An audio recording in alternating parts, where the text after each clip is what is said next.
Y ahora tenemos la posibilidad de conversar con Carly Bianco, que es jefe de asesores del gobernador de la provincia de Buenos Aires. Aquí en el Destape te saludan Natalí, Manu y Nico. Carly, ¿cómo te va? Buenas tardes.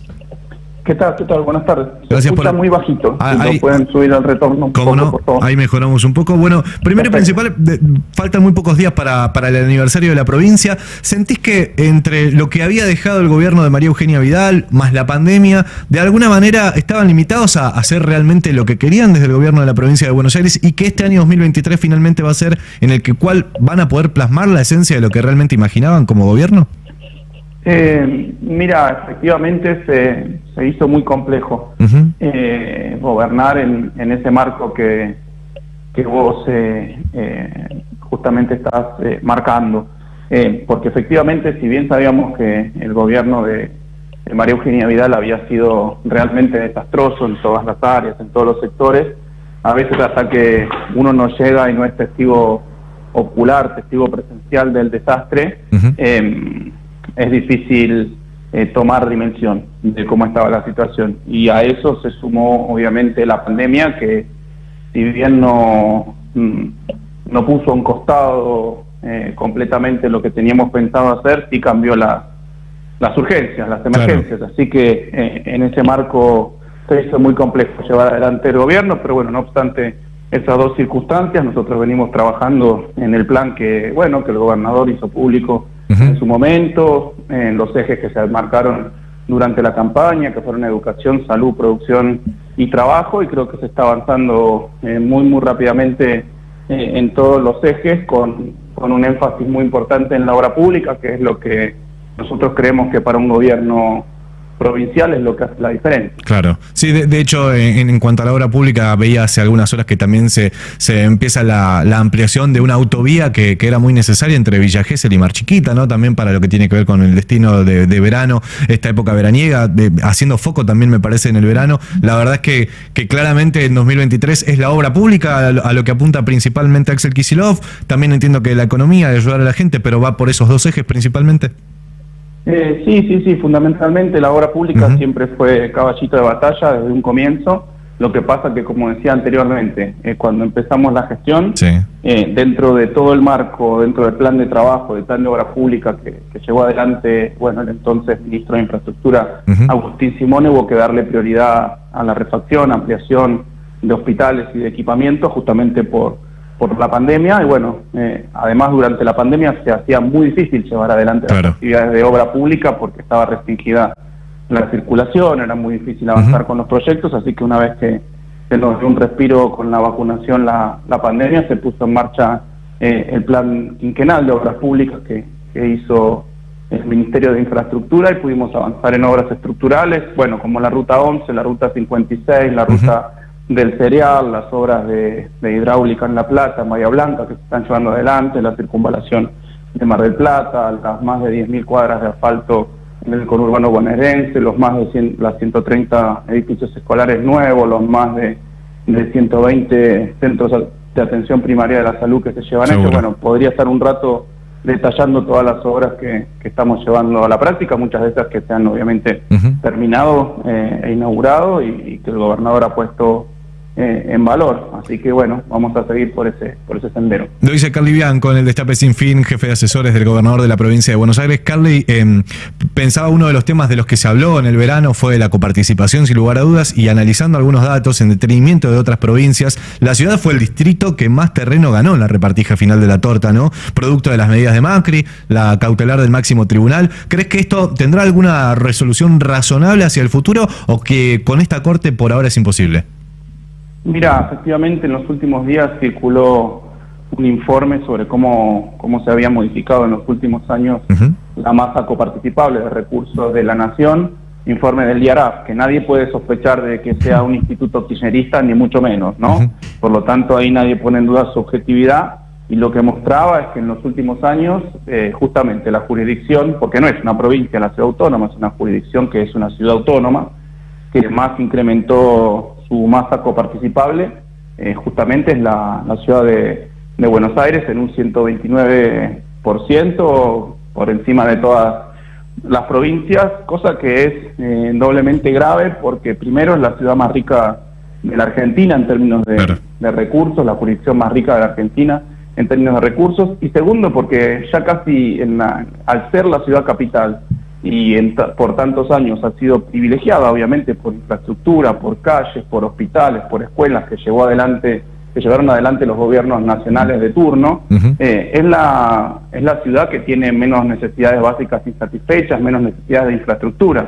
O sea que muchas veces es redundante, en términos relativos, lo digo, darle tantos recursos a una ciudad que tiene todas sus necesidades básicas satisfechas y que además tiene la mayor proporción del presupuesto en términos relativos, ¿no? Del presupuesto per cápita, me animo a decir, el presupuesto nacional, cuando hay otras jurisdicciones, otras provincias que tienen tremendas necesidades, como lo es, por ejemplo, la provincia de Buenos Aires, que cuando uno habla de coparticipación, muy claramente se nota a la legua la injusticia distributiva que tiene ese régimen de coparticipación, en donde la provincia de Buenos Aires explica casi el 40% de todo en la Argentina, de la población, de las exportaciones, de la producción industrial, del valor bruto agregado nacional, y solo recibe un poquito más del 20% de los recursos coparticipables. Es un sistema tremendamente injusto, es una deuda de la democracia, o por lo menos desde que se estableció la nueva Constitución Nacional, que establecía 2 años para discutir una nueva ley de coparticipación, y que bueno, lo que ha hecho el gobernador es poner, por lo pronto, poner esa discusión muy visible y mucho más en un marco de tremenda injusticia, con una Corte Suprema, además, que sin ningún argumento ha decidido darle una masa de recursos extraordinarios, como te decía anteriormente, a la ciudad más rica, a la jurisdicción más rica de la Argentina y a la que menos necesidades tiene. O sea que es una Corte Suprema visiblemente unitaria, la que nos ha tocado, y que se involucra en una competencia que no le corresponde, porque la Constitución Nacional es muy clara al respecto. Justamente es el Poder Legislativo el que tiene que definir una nueva ley de coparticipación. No a mano alzada y sin ningún tipo de argumento ni justificación la Corte Suprema de Justicia de la Nación. Carly, Natalie Rizzo te saluda. Hoy la provincia prorrogó la emergencia agropecuaria. ¿Cuál es el impacto que tiene la sequía en la provincia de Buenos Aires? Y bueno, ¿qué hacen ustedes, ¿no? Como para mitigar ese impacto.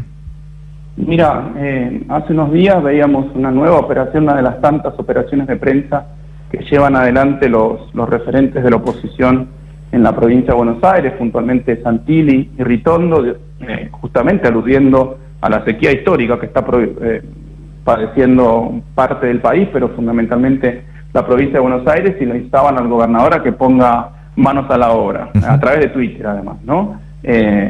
Y lo que nosotros le contestamos es que ellos, antes que ellos escribieran el tweet, el gobernador se había decidido declarar a más de 50 distritos de la provincia de Buenos Aires en emergencia agropecuaria, cosa que es positiva desde un punto de vista económico, porque se prorrogan o se excluyen del pago de tributos, de impuestos a los productores de esos distritos, y por otro lado había puesto a disposición de los productores agropecuarios créditos blandos del Banco Provincia, que ya se habían ejecutado hasta antes de ese tuit en más de 2.000 millones de pesos. Claro. O sea, cuando ellos terminan de escribir un tuit, el gobernador ya había dado solución, o por lo menos un paliativo muy muy importante al problema. Por supuesto que el problema es importante, es relevante para los productores rurales, puntualmente para los pequeños y medianos productores rurales, pero acá siempre hay un Estado presente que responde a las necesidades,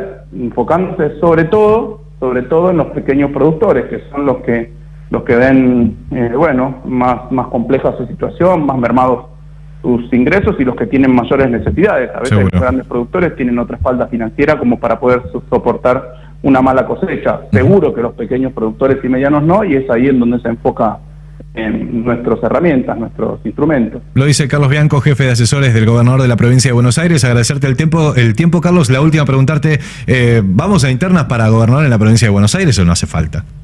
Mira, hoy en día está vigente el régimen de las PASO, las primarias abiertas, simultáneas y obligatorias. Es una herramienta que, ya no puedo borrar con el codo lo que muchas veces escribí con la mano o dije, mejor dicho, con la boca. Es un instrumento que le ha servido muchísimo en los últimos años a la democracia argentina, justamente para fortalecer tanto el sistema democrático como el sistema de de partidos. Es un instrumento absolutamente válido del que se puede echar mano o no. Una fuerza política, un frente político puede llegar al consenso sobre algún candidato. Lo tendrá que definir nuestra fuerza política. Yo realmente en la provincia de Buenos Aires, independientemente de quién nuestra fuerza política termine definiendo como candidato, no lo veo necesario. Yo veo un contexto político en nuestra fuerza en la provincia, un panorama político, una situación política muy ordenada en la provincia de Buenos Aires. Así que yo creo que no es necesario en la provincia de Buenos Aires una PASO, pero bueno, se definirá en tiempo y forma. Carlos, muchísimas gracias y lo mejor para este año. A ustedes. Un abrazo grande. Carlos Bianco, jefe de asesores del gobernador de la provincia de Buenos Aires, 19:41 en toda la Argentina.